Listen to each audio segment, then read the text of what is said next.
आपने Ernest mayor के बारे में लिख लिया होगा। ठीक है, चलिए आइए मैं उनके बारे में आपको कुछ इम्पॉर्टेंट पॉइंट्स को बता देती हूँ। सबसे पहले तो अर्नेस्ट मेयर जो है वो पूरे 100 साल तक जीवित रहे और उनको 20वीं शती का डार्विन कहा गया। डार्विन ने आपने सुना होगा, 10th क्लास में था, लैमार्क और डार्विन। इन्होंने क्या दिया था, इन्होंने इवोल्यूशन पर अर्थात उद्विकास पर, जातीय उद्विकास पर अपनी एक थ्योरी को प्रस्तुत किया था। तो इन्होंने भी इवोल्यूशन अर्थात मानवों का विकास किस तरह से हुआ उस पर अपनी एक बहुत ही अच्छी विस्तृत पूरी व्याख्या दी थी। तो इसीलिए इनको क्या कहा गया है, 20वीं शताब्दी का डार्विन कहा गया है। इसके अलावा अपने 80 सालों के कार्य जीवन में ये पक्षी विज्ञान, मतलब इन्होंने पक्षियों से संबंधित बहुत सारे रिसर्च किए। वर्गीकरण विज्ञान, जीवों का इन्होंने वर्गीकरण किया, मतलब लोअर ऑर्गेनिज्म में कितने सारे जीव हैं, फिर हायर ऑर्गेनिज्म में। आप लोग को भी ये वर्गीकरण पढ़ना है आगे अभी। फिर प्राणी भूगोल, ठीक है, प्राणी भूगोल में प्राणियों का मतलब जो भी आपके पृथ्वी पर जीव जंतु रहते हैं वो आपने देखा होगा, जो कंगारू होते हैं वो सिर्फ ऑस्ट्रेलिया में पाए जाते हैं। ठीक है, इसी तरह से जो जिराफ होते हैं वो पर्टिकुलरली, जो ज़ेब्रा होते हैं वो अफ्रीका में पाए जाते हैं। तो पर्टिकुलरली जहाँ पे जो भी ऑर्गेनिज्म पाए जाते हैं वहाँ के वो ज्योग्राफी के साथ किस तरह से कनेक्टेड होते हैं, इसके बारे में इन्होंने अपनी अच्छी तरह से रिसर्च थ्योरी को प्रस्तुत किया था। फिर विकास में अर्थात मैंने अभी आपको बताया कि इवोल्यूशन में वर्गीकी मतलब वही वर्गीकरण तथा जीव विज्ञान के इतिहास एवं दर्शन आदि पर अनुसंधान केंद्रित रहा। ठीक है, लगभग अकेले ही विकासीय जीव विज्ञान के केंद्रीय प्रश्न जाति विविधता की उत्पत्ति को खड़ा किया, जो आज का सच है। इसके साथ ही इन्होंने स्वीकृत जीव वैज्ञानिक जाति वर्गीकी की परिभाषा की अगुवाई की। मतलब इन्होंने क्या किया, इन्होंने बताया कि कोई भी पर्टिकुलरली बहुत सारी, मतलब किसी भी एक वंश की बहुत सारी जातियां पृथ्वी पर उपस्थित हैं। तो उन्होंने बहुत सारी जातियों के बारे में, अब जैसे कि आपको पता होगा कि मान लीजिए एक आपका बंदर है, तो बंदरों की ही बहुत सारी डिफरेंट जातियां जो हैं वो पृथ्वी पर उपस्थित है। ठीक इसी तरह से हर एक जीव को उन्होंने लिया और उसके बहुत सारी जातियों के बारे में उन्होंने उसका वर्गीकरण किया। फॉर एग्ज़ाम्पल अगर आप मनुष्य जाति की बात करें तो मनुष्य का वैज्ञानिक नाम होमो सैपियंस ही है, लेकिन इसी होमो सैपियंस में क्या है कि ये अलग अलग इस तरह से अफ्रीका में जो आपके होमो सैपियंस पाए जाते हैं, अमेरिका में जो पाए जाते हैं, उसके बाद ऑस्ट्रेलिया में जो पाए जाते हैं, इस तरह से अलग अलग जातियाँ जो अलग अलग स्थानों पर रहती हैं, उनका वहाँ के भौगोलिक स्थिति का उनके ऊपर क्या असर पड़ता है, जिससे कि उनकी जातियों में भी कुछ परिवर्तन आया।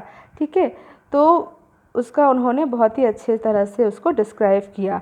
हम इन सब के बारे में हमको पढ़ने को मिलेगा आगे आने वाले सारे चैप्टर्स में। ठीक, फर्स्ट चैप्टर है जीव जगत। मतलब जीव जगत अर्थात जीव मतलब क्या होता है, कोई भी एक लिविंग, ठीक है, कोई भी एक लिविंग थिंग। तो यहाँ पे क्या हो जाएगा, लिविंग वर्ल्ड अर्थात द लिविंग वर्ल्ड। ठीक, तो सबसे पहले कल मैंने आपको ये क्वेश्चन भी दिया था कि पहला जो क्वेश्चन है कि एक सजीव अर्थात जीव और निर्जीव क्या है, इसका उत्तर खोजने का हम प्रयत्न करेंगे। तो आई होप आपने सोचा होगा कि आप एक किसी भी सजीव और निर्जीव को कैसे आप अलग अलग करके देख सकते हो।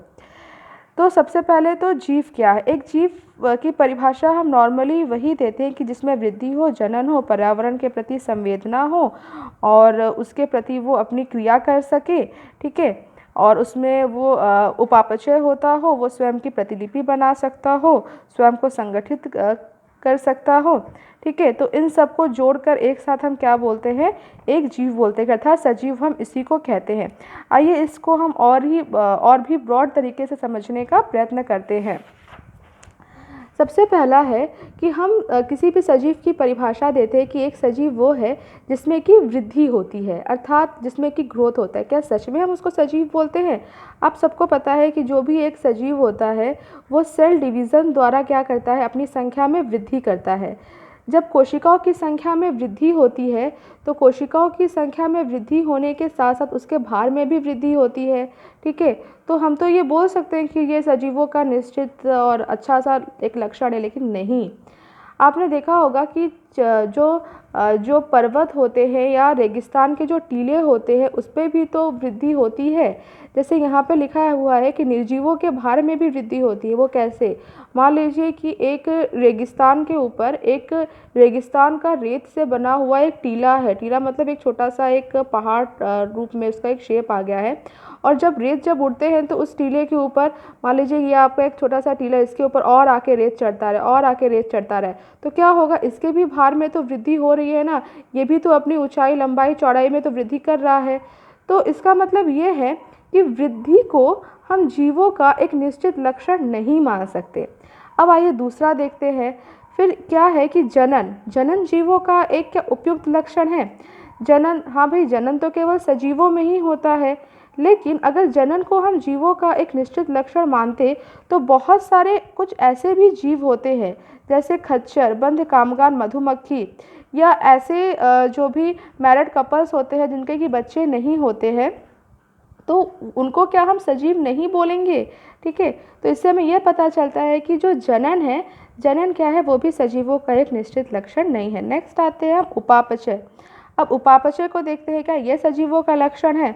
तो उपापचय से आप क्या जानते हो कि उपापचय खुद दो वर्ड से मिलकर बना हुआ है, अपचय और उपचय, अर्थात निर्माणकारी क्रिया और फिर विनाशकारी क्रिया है, जो कि मानव शरीर के अंतर्गत होती है, जिससे हमें ऊर्जा की प्राप्ति होती है। तो हाँ, केवल ये जो क्रिया होती है, ये क्या है, केवल सजीवों के अंतर्गत ही होती है। तो यहाँ से आप क्या कर सकते हो? उपापचय को सजीवों का एक मुख्य लक्षण मान सकते हो। सेकंड आके देखते हैं और कौन कौन सा सजीवों के मुख्य लक्षण होते हैं। तो पर्यावरण के प्रति उद्दीपन। पर्यावरण के प्रति, मान लो कि अभी गर्मी है तो हमने स्वेटर अपने उतार दिए हैं, ठीक है। धूप में हम बहुत ज़्यादा टाइम तक हम खड़े नहीं हो सकते। अगर धूप में अगर बाहर हमको जाना भी है, ऐसे तो अभी तो कहीं लॉकडाउन है तो कहीं निकलना तो है नहीं, लेकिन फिर भी मजबूरी है, कहीं जाना है तो हम अच्छे से स्टॉल वगैरह लेके बाहर निकलते हैं। तो अर्थात पर्यावरण के प्रति हमें एक उद्दीपन उत्पन्न होता है, हमें एक स्टिमुलस, उद्दीपन का मतलब होता है एक स्टिमुलस, एक चेतना उत्पन्न होती है। पर्यावरण में जो भी चेंजेस होते हैं वो हमारे ऊपर प्रभाव डालते हैं। प्रकाश, पानी, ताप और जीव प्रदूषक, इन सब का हमारे ऊपर प्रभाव पड़ता है। लेकिन निर्जीव पदार्थ है, अब आपके घर में आप के टेबल है, चेयर है, ठीक है, तो उन सब के ऊपर तो इन सारी चीज़ों का प्रभाव नहीं पड़ेगा, वो सड़ेंगे। लेकिन ऐसा नहीं होगा कि अगर टेबल को अगर वो पानी से कुछ अगर प्रॉब्लम हो रही है तो वो अपने आप अंदर आ जाएगा, ऐसा नहीं होगा। लेकिन आपके ऊपर अगर अचानक से बारिश होने लगे तो आप तुरंत घर के अंदर आ जाओगे। तो इस तरह से हमने यहाँ पे 4 लक्षणों को देखा, जिसमें से कि पर्यावरण के प्रति उद्दीपन और दूसरा है उपापचय, ये दोनों सजीवों के मुख्य लक्षण हैं। लेकिन जबकि जनन और वृद्धि को हम सजीवों का मुख्य लक्षण नहीं मान सकते। इसके अलावा भी इन सारे में बहुत सारी चीज़ें, इसी के बारे में पूरा बहुत अच्छे से डिटेल में लिखा हुआ है, जो कि मैंने आपको अभी डिटेल में बताया ही, वही सारी चीज़ें इसमें लिखी भी हुई हैं।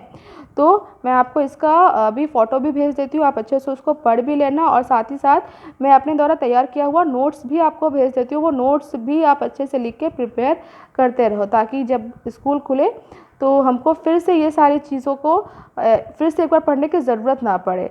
हम बीच बीच में थोड़ा सा रिवाइज़ करेंगे और आगे बढ़ते रहेंगे। Thank you.